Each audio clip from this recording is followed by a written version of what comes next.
Now, Patriots, we're about to dive into a story that could shake the foundations of our republic. From Pelosi's alleged coup plots to the Democrats' contingency plans for a Trump victory, we're exposing the backroom deals and shadowy schemes that threaten our democratic process. Now, in these uncertain times, you need to protect yourself on all fronts, just as we're exposing the threats to our republic. Our sponsor's Dashcam exposes threats on the road. With 4K Ultra HD and 24/7 recording, it's your silent witness against accidents and false claims. Visit carvisionx.com for free express shipping and exclusive bonuses. Don't let anyone pull a fast one on you or on the road or in Washington. Get your Dashcam today and drive with confidence. Now, let's jump into this.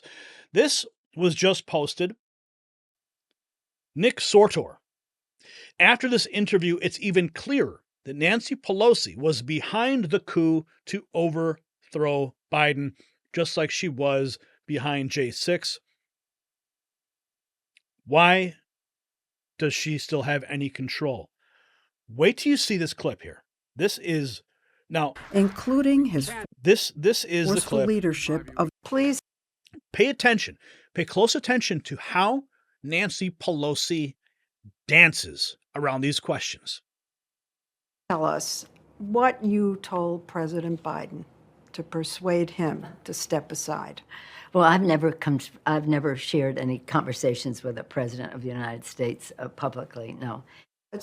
I've never shared any conversations that she's had. So basically she's stating maybe she had conversations, but she won't disclose what they are, right? Said that he's furious at you. Is he? Well, he knows that I love him very much. I understand that you don't want to own this, but it is so well reported that you were the leader of a pressure campaign. No, I wasn't a leader of any pressure party. Well, let me say things that I didn't do. I didn't call one person. I didn't call one person? Oh, okay. So maybe you sent a message. Maybe, see, it's the choice of language here that means everything. Maybe she had proxies working for her. Did not call one person. I could always say to him, I never called anybody. What I'm saying is I had confidence that the president would make the proper choice for our country, whatever that would be. And I said that, whatever that is, we'll go with. Had you seen a decline in Joe Biden, and did you think he needed to step aside? No. My whole point was, whatever he decides, but we have to have a more aggressive campaign.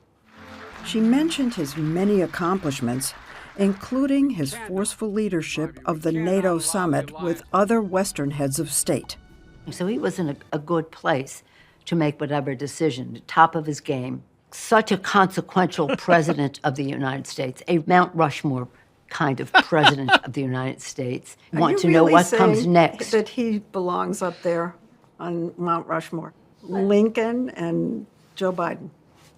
But you got Teddy Roosevelt up there, and he's wonderful. I don't say take him down, but you can add Biden. Please tell us. Okay, so get this. She throws Joe under the bus. She denies any real pressure campaign. I didn't make any phone calls. But of course, she's in the media. She's saying otherwise. Her proxies doing the work for her, perhaps. And then she throws that little that little remark at the end. Because the press is saying that Joe's furious with her. But what does she do? Oh, Joe belongs on Mount Rushmore. How absolutely insane is that? Do you think Joe Biden should be on Mount Rushmore? Maybe Mount Trashmore. And then we have this. This is a terrifying headline that we all need to be aware of. Amuse on X. Democrats plan to remove Trump from office if he wins in November. Raskin reveals that Democrats have a contingency plan in the event of Trump victory in November.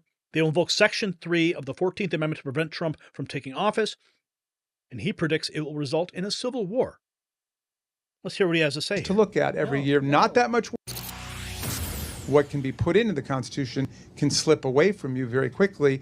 And the greatest example going on right now before our very eyes is Section 3 of the 14th Amendment, which they're just disappearing with a magic wand, as if it doesn't exist, even though it could not be clearer what it's stating. And so, they want to kick it to Congress. So it's going to be up to us on January 6, 2025, to tell the rampaging Trump mobs that he's disqualified. And then we need bodyguards for everybody and civil war conditions, all because the 9 justices, not all of them, but these justices who have not many cases to look at every year, not that much work to do, a huge staff, great protection, simply do not want to do their job and interpret what the great 14th Amendment means. And I'm glad that Sherilyn's creating her new center so we can bring that.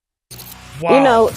What can be put into the Constitution that he's disqualified. And then we need bodyguards for everybody and civil war conditions, all because the 9 justices, not all of them, but these justices who have not many cases to look at every year, not that much work to do, a huge staff. Wow. Let's pull up Section 3 of the 14th Amendment, shall we?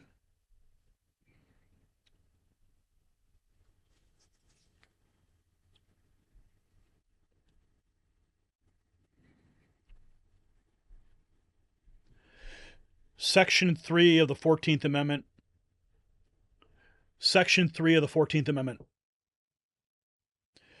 Okay, here it is. Supreme Court's decision centers on Section 3 of the 14th Amendment. The provision disqualifies former government officials from holding office if they took an oath to support the Constitution, but then betrayed it by engaging in an insurrection. So we're going back to this old thing again? Really? Insurrection? He was never convicted or charged with insurrection. But yet, Jeremy Raskin thinks that this is going to be invoked on the first day of Trump's inauguration.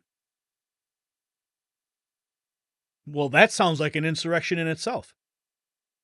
Another coup against a president, just like we saw with Nancy Pelosi and her own coup. Democracy on the brink. President Biden. So, folks, if that does not light a fire under you to get involved and to stay vigilant, I do not know what will. Our republic is only as strong as we make it. So stay informed, stay engaged, and most importantly, make your voice heard. The future of our nation depends on it.